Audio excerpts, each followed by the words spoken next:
What is up, guys? HellaFlyGames here, and welcome back to another video. And today we are going to be doing a car build of this nice Ford Cobra.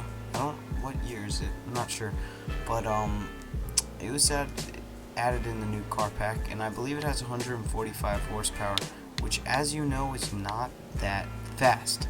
So we are going to do a build of it, and we'll see how it turns out. So first off, what I want to do is I want to get some street tires on here, because this once again isn't going to be, well, this one isn't going to be a very, this is going to be like a street build kind of, not a drag or anything, but a street build. So as you just saw there, that was 139 horsepower for any modifications. We gotta get the new rims on it. The rims currently are just very ugly, and then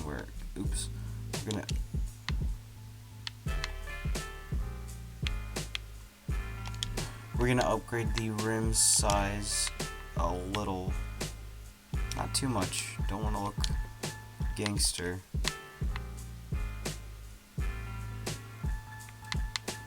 Honestly, the front wheel looks a little gangster, being that big. If I lower it, maybe it'll look better, but we'll see.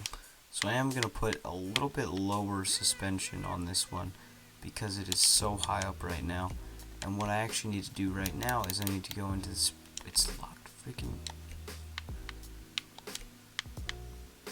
So I gotta go all the way down because it's locked otherwise. So now we go over to the springs and we make the front ride height lower. Here, we'll do right here and apply. See how that looks? Yeah, it's a little more even. It's still a little too low though. That'll work. So now we go over to engine. Let's go ahead and get an exhaust on there. That's making 150 horsepower now. I think I might want to put a supercharger on here just to up the power by, wow, not even, it's only plus 18 horsepower. Well, superchargers usually come with, other stuff, so we'll go ahead and supercharge it. That'll help out a lot with speed because of torque and such. So now we're gonna go ahead and we're gonna put a street intake on it. I think I want to get it to around 300, but we're gonna go ahead and do like a race supercharger to get it higher up. So now we are at 350 horsepower. Let's do this to lose some weight. We're at 2,600 pounds, which isn't actually totally bad. So let's go ahead and do some street weight reduction. Sorry if you don't like nighttime, you'll just have to deal with it. But this car is looking very nice. It's not my favorite Mustang. Out of all of them, my favorite would probably be like 1971 Mach 1 Mustang. That is one of the best looking and just coolest Mustangs out there. But I'm not fully pressing on the gas this whole time, and it seems to be going very quickly. So that 350 horsepower is putting in work, and boy does it sound good.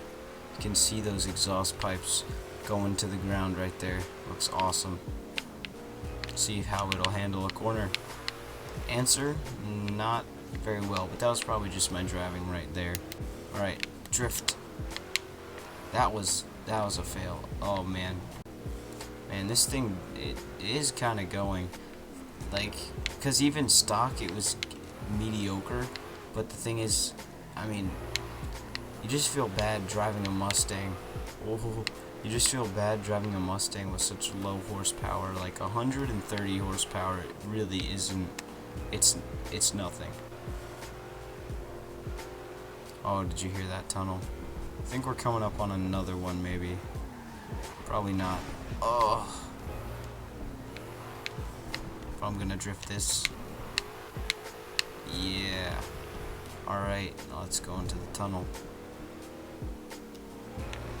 Yeah. Hear that wheel spin? It steers like an old muscle car, that's for sure. Oh man, that tunnel sounds so nice.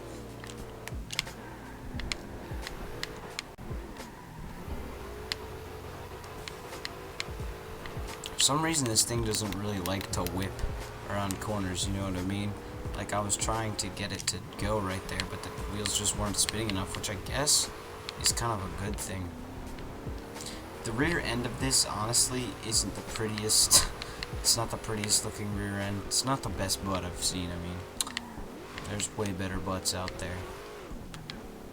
I mean, the pipes look good, but then, like, the front looks like it reminds me of a Mustang.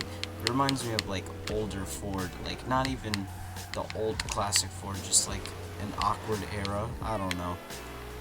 It certainly was an awkward era, because, I mean, 145 horsepower is nothing for a sporty car. And I believe it was in, like, the crisis, or whatever, the oil crisis. Not oil, gas crisis. It's about to redline, isn't it? Yeah, it's redlining. Oh no. Hey, I kind of made it. So now, prepare to idle, and then burnout.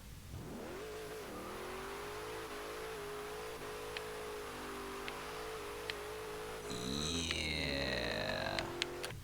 And another one.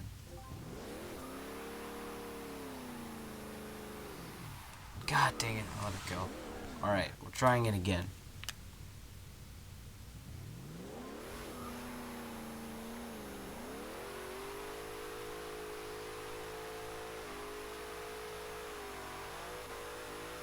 That's the stuff. That's it right there.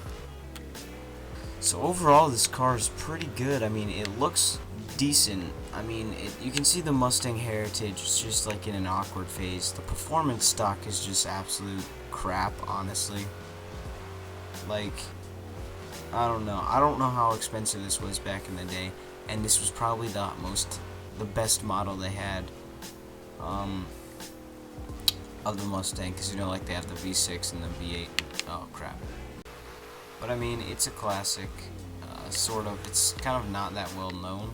First time I even saw one was like a year ago, just browsing YouTube, and I found it, and then people in the comments were hating on it because, like, it's not that popular of a vehicle. But I think it looks very good, and upgraded, it sounds great and just performs pretty nice. So I'm gonna end it off with a couple donuts, and if you're new here, feel free to subscribe.